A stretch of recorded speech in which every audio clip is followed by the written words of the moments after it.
경기 인천에 사는 70대 송남순 할머니는 오늘 근처에 사는 딸의 집으로 향하고 있습니다.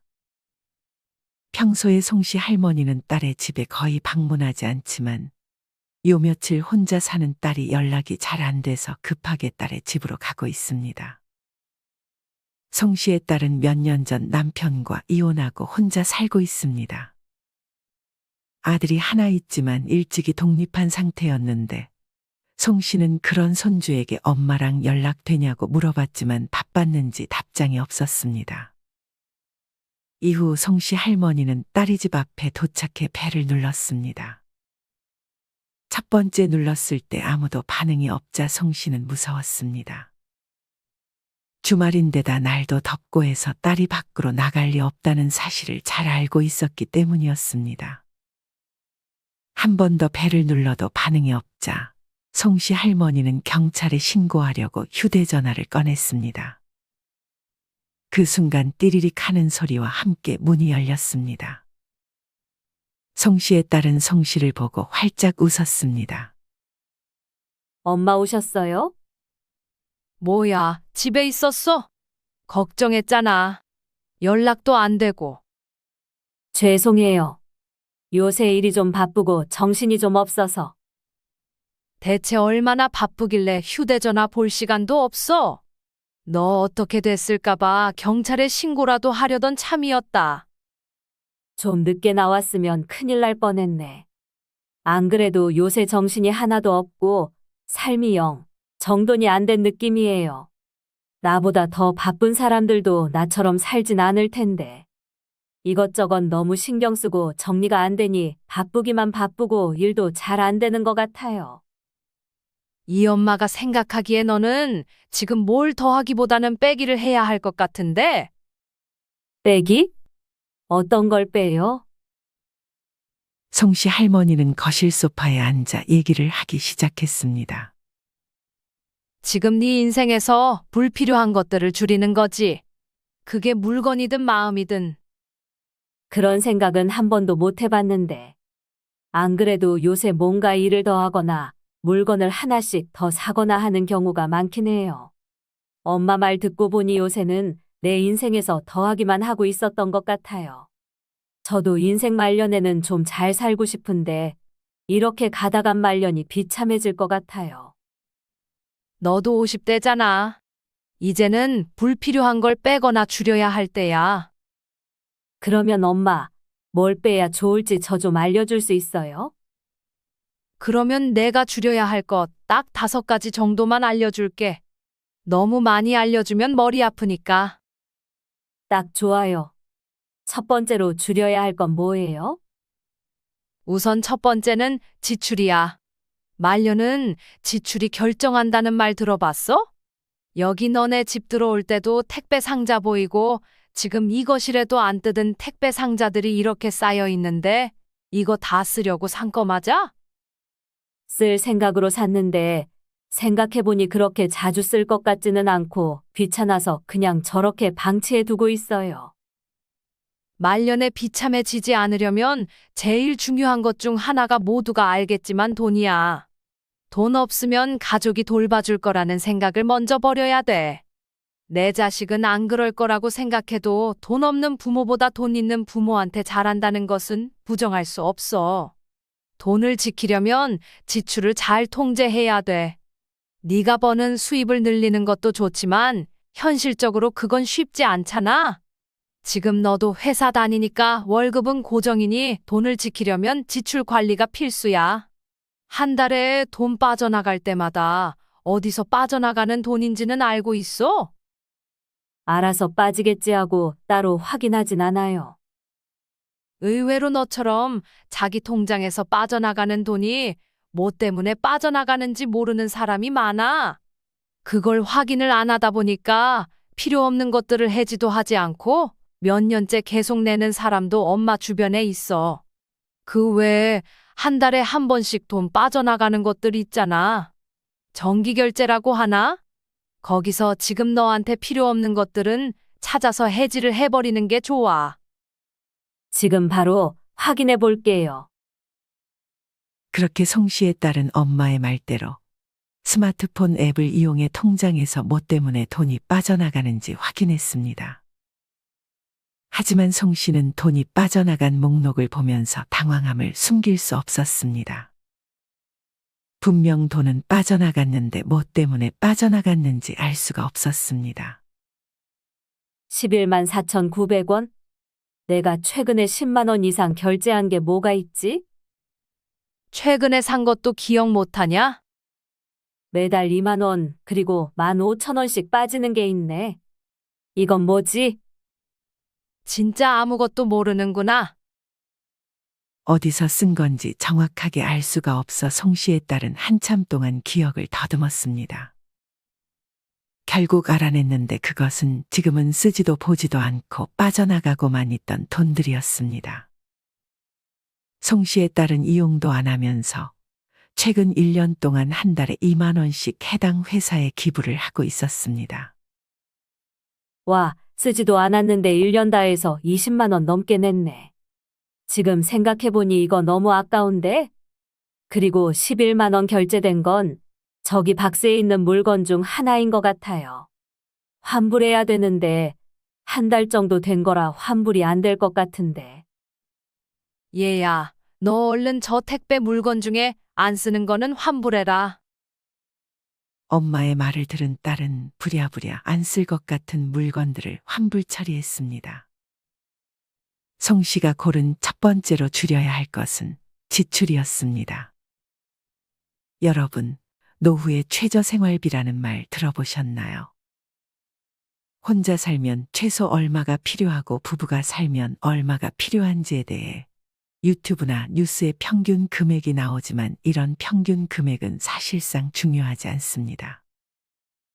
각자 자신에게 맞는 최저생활비가 다 다르기 때문입니다. 누군가는 집이 있고 누군가는 월세로 살기도 합니다.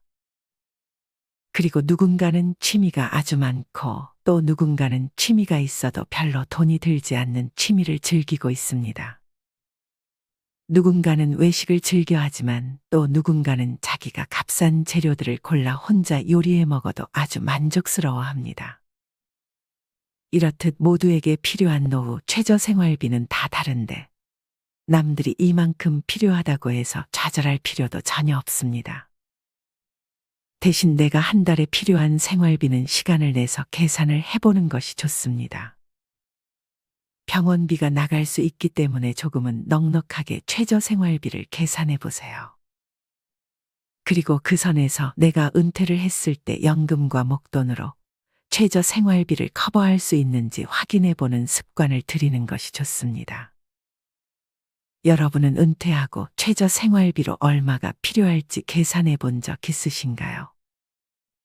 크게는 식비, 집이 월세라면 주거비, 취미 생활에 필요한 돈, 차가 있다면 자동차 유지 비용, 병원에 다니고 있다면 병원비 등이 있을 것입니다.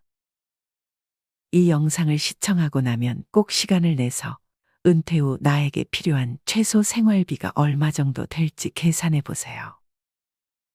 바로 이렇게 지출 줄이는 거를 실천하니까 기분이 너무 좋은데요? 송 씨의 딸은 웃으며 송 씨에게 다음으로 줄이면 좋은 것을 물었습니다. 두 번째로 줄이면 좋은 거는 설탕이야. 노후에 제일 중요한 것 중 하나가 아까는 돈이라고 했지. 그 다음은 뭐겠어? 건강? 맞아. 노후에는 돈이랑 건강이 제일 중요해. 아까 돈은 얘기했으니까 이번엔 건강을 위해서 설탕을 줄이면 좋아. 너 단 거 많이 먹지 않아? 바쁘거나 스트레스 받으면 난 단 게 너무 땡겨요. 너 얼마 전에 당뇨 검사 받지 않았어? 아직은 괜찮대요. 그래도 신경 써야지. 아까 냉장고 보니까 콜라랑 음료수가 한가득이던데. 그거 다 제로 칼로리예요. 제로 음료는 괜찮지 않아요? 제로 음료도 오래 마시면 몸에 해롭고 조기 사망 위험을 키울 수 있다고 하더라. 그렇게 무서운 말을 아무렇지 않게 하네요. 세계보건기구에서 한 말이야. 칼로리가 제로니까 많이 마셔도 되겠지 해서 많이 먹다가는 건강을 더 해칠 수 있는 거야. 송씨 할머니가 고른 두 번째로 줄여야 할 것은 바로 설탕이었습니다. 제로 음료처럼 설탕 대신 단맛을 내는 것도 마찬가지입니다. 설탕은 특히나 노화와 질병에 좋지 않은 영향을 미칩니다.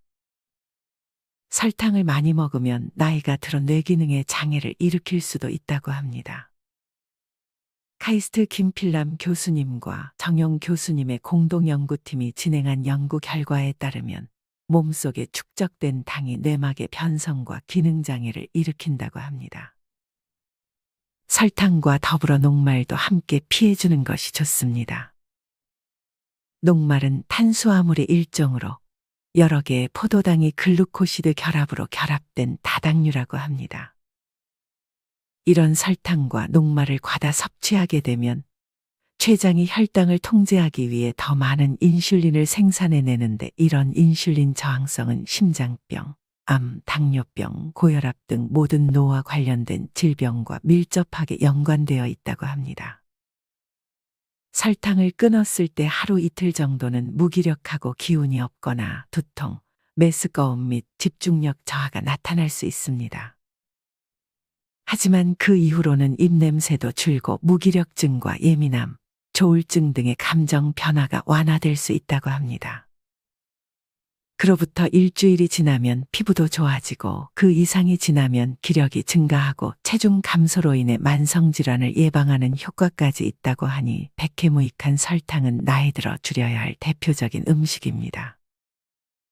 한 번에 끊기는 힘들겠지만 서서히 끊어볼게요.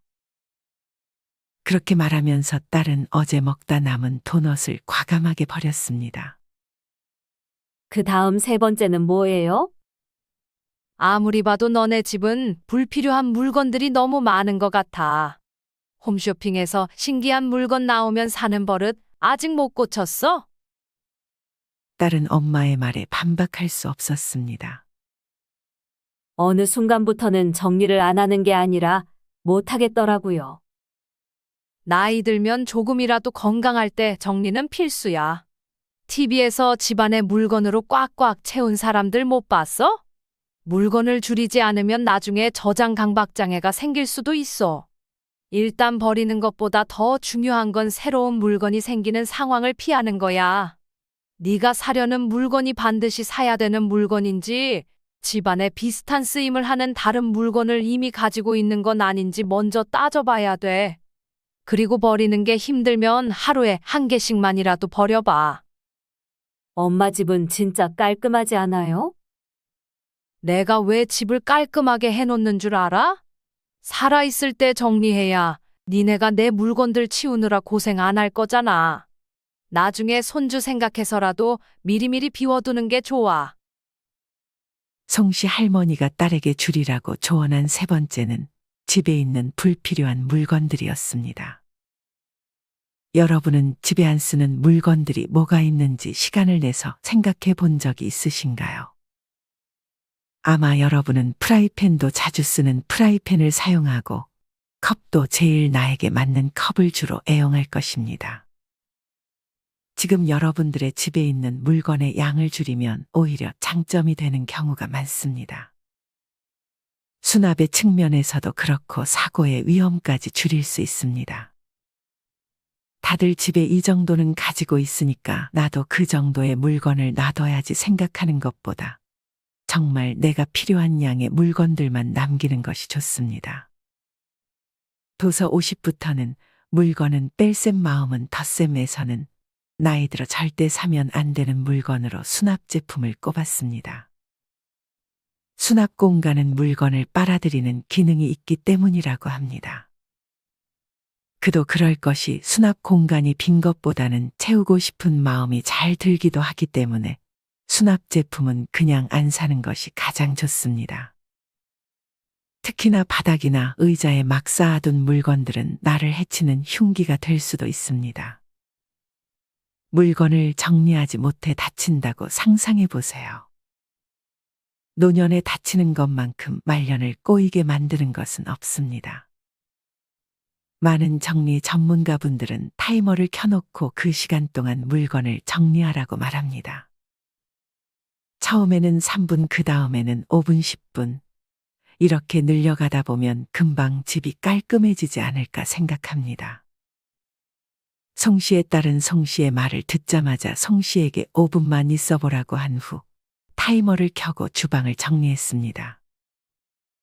정말 짧은 5분의 시간이었지만 생각보다 버릴 게 많았고 많이 깔끔해졌다는 사실에 송 씨와 송 씨의 딸 모두 놀랐습니다.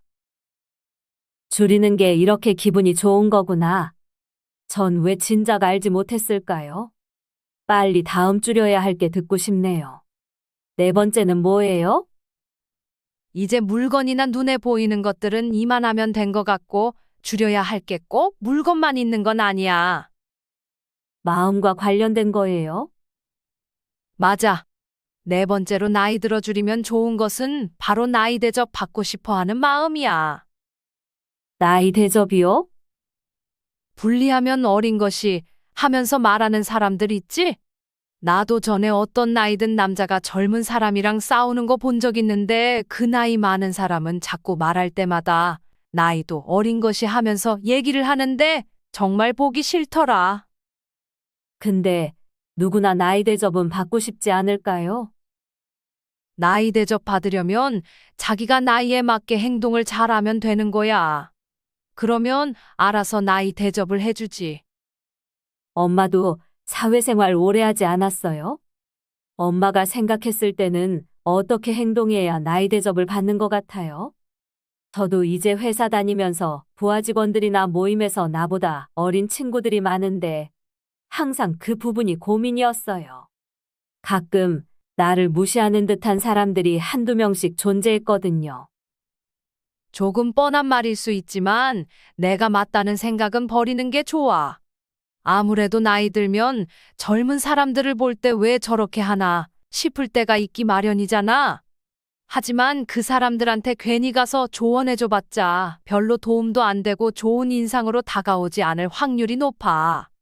내 말이 100% 맞는 말도 아닐 수 있고, 그리고 무엇보다 뱉은 말에 책임지려는 자세를 가지는 게 좋지. 나이 들면 말이 많아지잖아? 그 말 중에 허세 가득한 말들이 나올 수 있어. 근데 말만 그렇게 하고 행동하지 않아 봐. 네가 생각하기에 그 사람이 어떻게 보이겠어. 나이 들수록 말은 줄이고 행동으로 보여주려는 자세가 좋은 것 같아. 송 씨 할머니가 뽑은 네 번째로 줄여야 할 것은 바로 나이 대접 받으려는 마음이었습니다. 여러분은 나이 대접을 받고 싶다는 생각을 해본 적이 있으신가요? 유독 우리나라는 나이가 중요하다는 인식이 있습니다. 어른을 공경하고 대접해줘야 한다는 인식이 대표적입니다. 하지만 이제 이런 사람들은 어딜 가든 환영받지 못합니다. 항상 문제가 생길 때마다 나이를 들먹이는 사람은 다음과 같은 특징을 가지고 있습니다. 첫 번째로, 논리가 없는 경우가 많습니다. 즉 분리하면 나이가 몇이냐, 넌 애비 애미도 없냐는 말을 꺼내는 것입니다. 이런 말을 들을 때면 듣는 사람 입장에서는 내세울 게 나이밖에 없나 하는 생각이 들 수 있습니다. 그리고 대부분 이렇게 나이를 들먹이는 사람은 나이값을 못하는 모습도 종종 보여줍니다. 만약 젊은 사람과 대화할 때 나이도 어린 개 같은 말을 하면서 대접받으려고 하면 오히려 무시를 당할 수 있으니 이런 말은 절대 하지 않는 것이 좋습니다. 저도 가끔 나이 얘기가 턱 밑까지 나올 때가 있었는데 그때마다 참길 잘했네요. 나이 대접 바라는 것도 다 욕심이야. 내려놓는 연습을 하는 게 좋아. 잊지 않고 적어놔야겠다. 자, 이제 마지막인가? 5번째로는 뭐를 줄이는 게 좋을까요? 송 씨 할머니는 조금 고민이 되는 듯 생각하다가 마침내 입을 열었습니다. 마지막 5번째는 자식이랑 만나는 횟수, 그리고 자식에게 하는 연락을 줄이는 게 좋아. 너 하루에 손주한테 전화 몇 번 하니? 한 3번 정도는 하는 것 같은데요. 그때마다 손주 반응은 어때? 그냥 좀 귀찮아 하는 것 같긴 해요. 근데 아무래도 자취를 하고 있으니까 밥은 잘 먹고 다니는지 아픈 데는 없는지 걱정이 돼서 전화를 안 할 수가 없어요. 나이 들수록 자식과는 거리를 두는 게 좋아. 나이 들면 제일 서운한 게 자식한테 서운한 거야. 이제 곧 결혼도 한다고 하지 않았어? 결혼해서는 특히나 남이라고 생각하고 사는 게 중요해. 엄마도 이걸 몰라서 너 결혼하고서도 전화 자주 하고 반찬 가져다 주고 했잖아. 그때 어땠어? 솔직히 조금 귀찮긴 했죠. 자식을 위해서 한 게 오히려 자식들을 힘들게 할 수 있다니까. 그렇게 자식들한테 연락하고 반찬 싸줄 시간에 자기 할 거 하면서 즐기는 게 제일 좋아. 그러고 보니 어느 순간 엄마는 저한테 연락을 잘 안 하더라고요. 그래서 제가 더 자주 연락드리지 않았어요. 맞아. 자식한테서 오히려 멀어지려고 하니까 더 가까워지는 느낌을 받았어. 이게 한 번에 하는 건 쉽지 않아서 지금부터 조금씩 멀어지는 연습을 해야 돼. 엄마 가면 아들한테 또 전화해 보려고 했는데 오늘은 참아야겠네요. 다른 건 몰라도 엄마가 말해준 5가지는 최대한 지켜볼게요. 그렇게 송 씨에 따른 엄마가 말해준 5가지를 조금씩 줄여가며 삶을 정리정돈하고 있습니다. 여러분은 송 씨 할머니가 말하는 5가지. 첫째, 지출. 둘째, 설탕. 셋째, 집안에 불필요한 물건. 넷째, 나이 대접 받고 싶은 마음. 다섯째, 자식에게 연락하는 횟수를 줄이는 것에 공감하시나요? 하지만 모든 것을 빼기만 해야 하는 것은 아닙니다. 그렇다면 나이 들수록 어떤 것을 더해주면 좋을까요? 지금부터는 89세 할머니가 알려주는 나이 들수록 더하면 좋은 것들에 대해 얘기해 볼까 합니다. 영상 끝까지 시청하셔서 나에게 도움되는 지혜들을 전부 얻어가시길 바랍니다. 인생지혜 방송 다시 이어가겠습니다. 나이 들어 더하면 좋은 첫 번째는 걷는 시간입니다. 저는 매일 8,000보씩 걷다 보니 건강해졌지 뭐예요. 지금 저는 스스로도 놀랄 만큼 건강합니다. 아픈 곳 하나 없이 매일이 즐겁고 술도 맛있습니다. 그렇다고 제가 내내 건강했던 것은 아닙니다. 50대에는 자궁근종을 앓았고 70대에는 위암으로 위에 반 이상을 잘라냈습니다.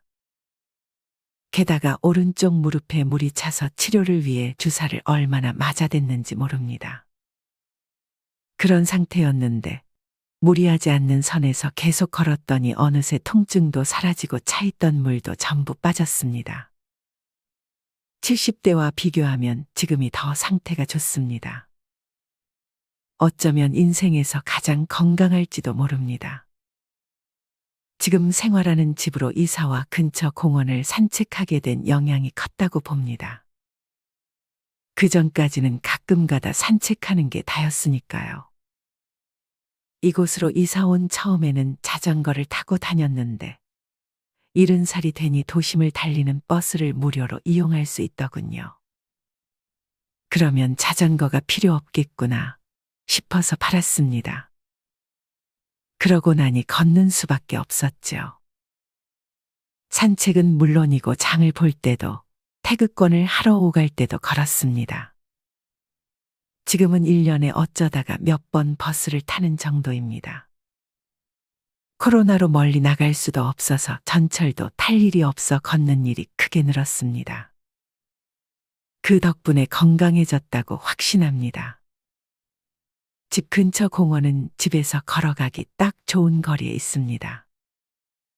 왕복 4,000보, 공원을 한 바퀴 빙 돌면 7,500보입니다.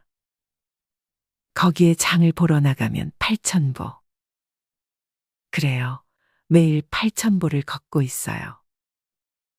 중요한 것은 걷기를 시작하는 타이밍이라고 생각합니다. 왜냐하면 걸을 수 없게 된 뒤에는 걷겠다고 노력해봤자 어려울 테니까요. 여기저기 아픈 뒤에는 늦습니다. 서둘러 자신의 나이듦을 인정하고 가능한 일찍부터 걷는 습관을 들이면 좋습니다. 걷기는 건강의 기본이에요. 걷지 않아서 걸을 수 없게 되고 운동을 안 해서 골절 신세를 면치 못하는 악순환에 빠지지 않는 것이 중요합니다. 용건이 없어 나가 걸을 일이 없을 수도 있겠지만 그럴수록 용건을 만들어서라도 걸어야 합니다. 나이 들어 더하면 좋은 두 번째는 외모를 가꾸는 데 들이는 노력입니다. 매일 화장을 신경 써서 하는 건 아니지만 눈썹과 아이라인만은 그리고 있습니다. 아이라인을 그리지 않으면 얼굴이 흐릿해집니다. 나이가 들면 눈에 힘이 없어져 멍해 보이기 때문입니다. 이걸 감추기 위해 그립니다. 89살에도 여전히 아이라인을 그릴 수 있다는 게 재미있잖아요. 하지만 주름이 깊어 아이라인이 깔끔하게 그려지지 않습니다. 결국 눈 위가 울퉁불퉁하니 버석해집니다. 저는 펜슬을 이용하고 있는데 주름이 갈수록 깊어져 그리기가 어려워져서 다음에는 액체로 된 얇은 것을 사용해 볼까 생각 중입니다. 계속 화장을 안 하던 사람이 갑자기 아이라인을 그리면 위화감이 생길 겁니다. 계속 안 하다 보면 얼굴에 어울리지 않고 낯설어집니다. 그래서 이 나이에도 열심히 그리고 있습니다. 외출할 때는 먼저 자외선 차단제를 꼭 바릅니다. 예전에는 다음 순서로 파운데이션을 발랐는데 주름 사이에서 굳어져 버려 나이를 먹은 후로는 파운데이션을 치덕치덕 바르는 건 관두게 되었습니다. 그 대신 지금은 파운데이션이 아닌 루스 파우더로 가볍게 눌러줍니다. 태극권이나 마작을 하러 갈 때뿐이라고 해도 너무 할머니스럽게 있는 것도 별로라는 생각이 들어 이 정도는 합니다. 걷는 자세만 살짝 바꿔도 젊어질 수 있습니다. 저만의 방법입니다만 아름답게 걷는 방법이 있습니다. 도로에 그어진 흰 선이 있죠. 그 선 위를 곧은 자세로 걷습니다. 항상은 아니어도 가능하면 의식하며 걷고 있습니다. 공원에서도 보도라인이 있는 곳에서는 그렇게 하고 있고요. 그러면 걷는 자세와 방향이 자연스럽게 곧아집니다. 젊을 때부터 이어오던 방법으로 이유는 아름답게 걷고 싶어서였습니다. 뒷모습이라도 아름다우면 좋잖아요. 덕분에 지금도 뒷모습이 아름답다는 말을 듣습니다. 뒤에서 보면 절대로 노인처럼 안 보인다면서 말이죠. 어느 방향에서 보더라도 아름다우면야 좋겠지만 아무래도 앞모습까지는 무리니까요. 배에 힘을 준다거나 하는 어려운 동작은 하지 않습니다. 그저 등이 굽지 않도록 자세를 곧게 펼 뿐입니다. 몸이 아프면 등이 굽어지겠지만 지금까지는 괜찮아서 자세는 항상 신경을 쓰고 있습니다. 돈 들이지 않고도 멋낼 수 있는 방법은 얼마든지 있어요. 옛날부터 멋내는 것을 좋아했어요. 물론 지금도 좋아합니다. 하지만 이 나이가 되면서는 돈을 들이지 않고 멋을 내고 있어요. 그게 참으로 즐겁습니다. 이를테면 평소에 옷차림에 고운 색의 스카프나 숄을 매치해보는 식으로 말이죠. 스카프나 숄은 캐시미어와 같은 고급 제품도 물론 있지만 비교적 저렴한 가격대로 살 수 있는 것도 많아요. 그런 제품을 어깨에 걸치거나 깔끔하게 목에 두릅니다. 방안도 되니 일석이조죠. 옷은 세일 코너에서 삽니다. 세일 코너에서 좋은 물건을 발견하면 얼마나 설레는지 몰라요. 하지만 코로나 이후로는 옷을 거의 사지 않아요. 태극권과 마작, 장을 보러 갈 때 말고는 입고 나갈 일이 없으니까요. 집에서는 착용감이 뛰어나고 편안한 게 좋고요. 과거에는 줄곧 하이힐을 신은 터라 저는 무지외반증이 있습니다. 그래서 일반적인 신발을 신으면 무지외반증에 돌출된 엄지발가락 쪽 관절이 닿는 부분이 제일 먼저 닳아서 자칫하면 구멍이 납니다. 그래서 이번에는 점원이 추천해준 무지외반증용 깔창을 신발 안에 넣어봤습니다. 쿠션이 좋아 착용감이 상당히 좋더군요. 모든 신발에 사용할 수 있고 세탁도 할 수 있어서 하나 갖고 있으면 안심이 됩니다. 목걸이나 귀걸이와 반지는 어쩌다 보니 늘 착용하고 있습니다. 한번 착용하면 한동안은 착용한 채로 생활하기 때문이에요. 곁엔장을 휘저을 때도 목욕할 때도 착용한 채로. 그래서 너무 큰 건 착용할 수 없습니다. 잠시 외출할 때는 포인트가 될 만한 큼지막한 목걸이를 착용하기도 하지만요. 목걸이는 외국에 갔을 때 기념으로 사고는 했습니다. 액세서리는 딸에게 받은 선물도 많습니다. 칸막이로 나뉘어 있는 케이스에 보관하고 착용 중인 액세서리가 질리면 이따금 바꿔 끼웁니다. 어디까지나 편안하면서도 세련된 차림이 기본입니다. 나이 들어 늘리면 좋은 세 번째는 울고 웃는 시간입니다. 드라마를 보며 울고 웃는 일은 젊음을 유지하는 비결이에요. 벌써 20년도 더 된 옛날 옛적 일인데 일본에서 한류 드라마 겨울 연가가 크게 유행한 적이 있었습니다. 배우 이병헌을 좋아해서 한국 드라마에 빠져들었던 시기이기도 합니다. 아마존에 파이어 TV 스틱을 세팅하고 넷플릭스에도 가입하고 전부 직접 했습니다. 한국 드라마는 손자도 아주 좋아해서 드라마 이야기를 시작하면 신이 나서 한참 수다를 떨게 됩니다. 스카이캐슬 재밌더라 하면서 말이죠. 그 중에서도 나빌레라는 정말로 추천합니다. 드라마를 보면서 그렇게 운 건 처음이에요. 드라마를 보는 내내 눈물이 멈추질 않았습니다. 70살에 발레를 시작한 주인공과 23살 발레리노의 이야기로 누구든 좋아할 감동적인 스토리라고 생각합니다. 오징어 게임은 1화를 다 보고 2화를 보기 시작했는데 이건 별로라고 생각해 일단 멈췄습니다. 어두운 느낌이 들어서요. 하지만 계속 궁금해서 못 참겠더라고요. 그래서 다시 보기로 결심했죠. 그러자 안 보고는 도저히 못 배기겠더라고요. 대체 이 다음은 어떻게 되는 걸까 하고 말이죠. 그 결과 굉장히 재미있었습니다.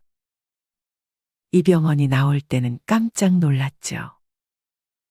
넷플릭스로 보는 건 한국 드라마가 대부분이지만 지금은 가끔 중국의 삼국지를 보기도 합니다. 이 드라마는 50화 이상이라 단숨에 몰아볼 수 없어서 도중에 멈추고 다른 드라마를 보며 이것저것 즐기고 있습니다. 넷플릭스 이야기는 한번 시작하면 멈출 수가 없네요. 좋아하는 드라마를 보며 울고 웃는 일은 젊음을 유지하는 비결 중 하나인 것 같습니다. 나이가 들면 아무래도 표정이 부족해지잖아요. 그걸 막는데 한몫해주고 있지 않을까 멋대로 생각합니다. 나이 들어 늘리면 좋은 네 번째는 꽃과 함께 하는 시간입니다. 꽃이 있는 생활은 마음에 평화를 줍니다. 20대 때부터 꽃꽂이에 세계에 기웃거렸습니다. 옛날에는 바느질과 꽃꽂이가 시집가기 전 갖춰야 할 소양 중 하나였습니다. 그땐 의식을 못했는데 원래 꽃을 좋아했던 것 같아요. 연습은 즐거웠고요. 삼각으로 꽃기와 같은 기본만 익히고서 나머지는 제 방식대로 합니다. 아주 제멋대로 하고 있죠.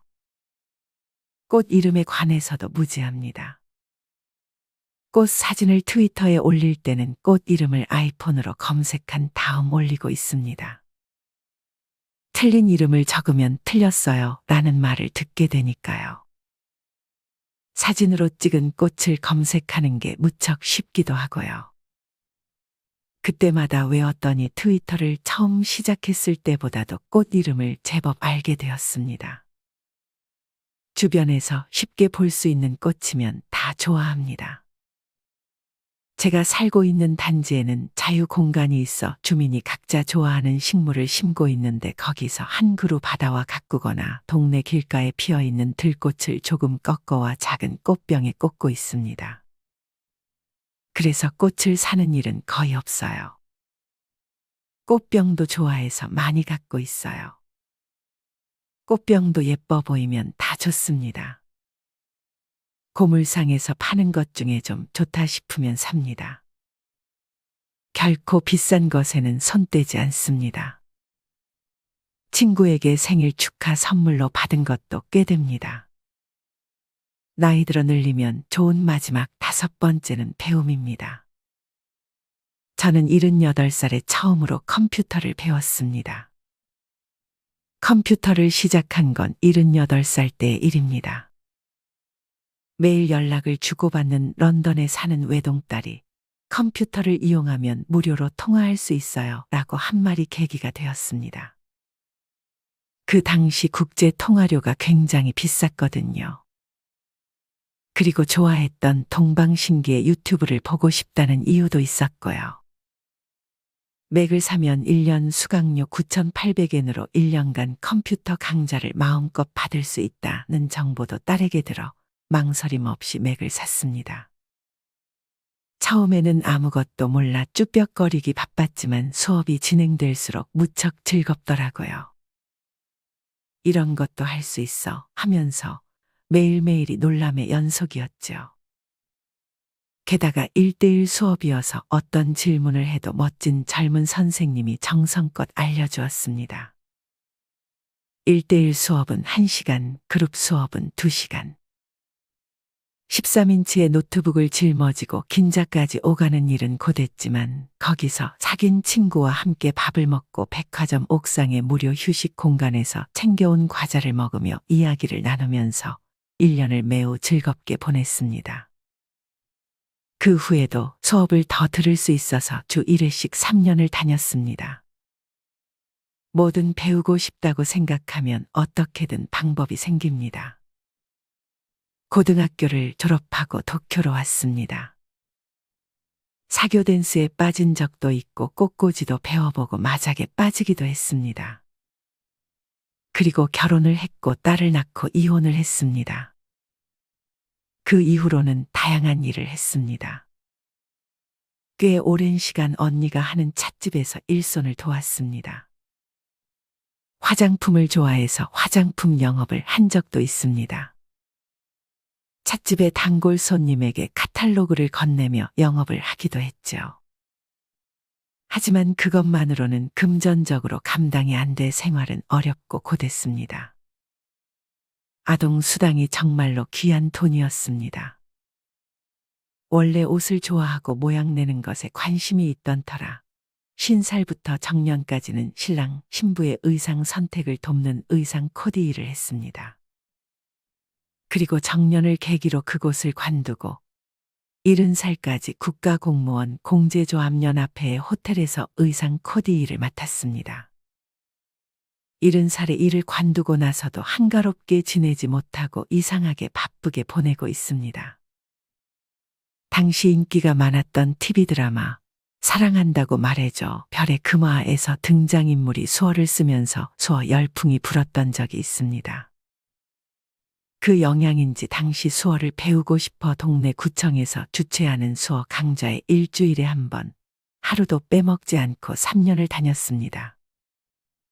지금도 일상 대화 정도는 수어로 말할 수 있습니다. 지금 살고 있는 단지에도 농인 부부가 계셔서 그분들과 수어로 수다를 떨기도 합니다. 다니는 성당에서 농인들의 통역도 담당하고 있습니다. 성당에서의 제 지정석은 언제나 수어석입니다. 홀로 살아나갈 수밖에 없다면 거창하진 않아도 혼자서도 즐길 수 있는 다양한 취미를 만들어야 한다고 생각합니다. 그러나 제일 중요한 건 매사에 한계를 정하지 않는 것 이 아닐까요? 나이가 많아서 못한다. 이 생각을 일단 머릿속에서 밀어낸 뒤 궁금하면 먼저 문을 열어 노크해 보세요. 그러면 그 문은 열릴 겁니다. 설령 물이었다고 해도 다른 문이 열릴 가능성도 높아집니다. 새로운 친구와 같은 행운도 덤으로 따라옵니다. 손해볼 건 아무것도 없어요. 그리고 또 한 가지, 노파심에서 말씀드리자면 그냥 즐겨라. 이것 말고는 없다고 생각합니다. 여러분은 인생에서 무엇을 더하고 무엇을 빼면 좋다고 생각하시나요? 오늘 영상에서 말씀드린 것 이외에 여러분의 다양한 의견을 댓글로 남겨주세요. 이상으로 오늘의 영상을 마치겠습니다. 우리 모든 구독자분들의 행복한 여생을 응원합니다. 다음에 더 좋은 내용으로 찾아뵙겠습니다. 감사합니다.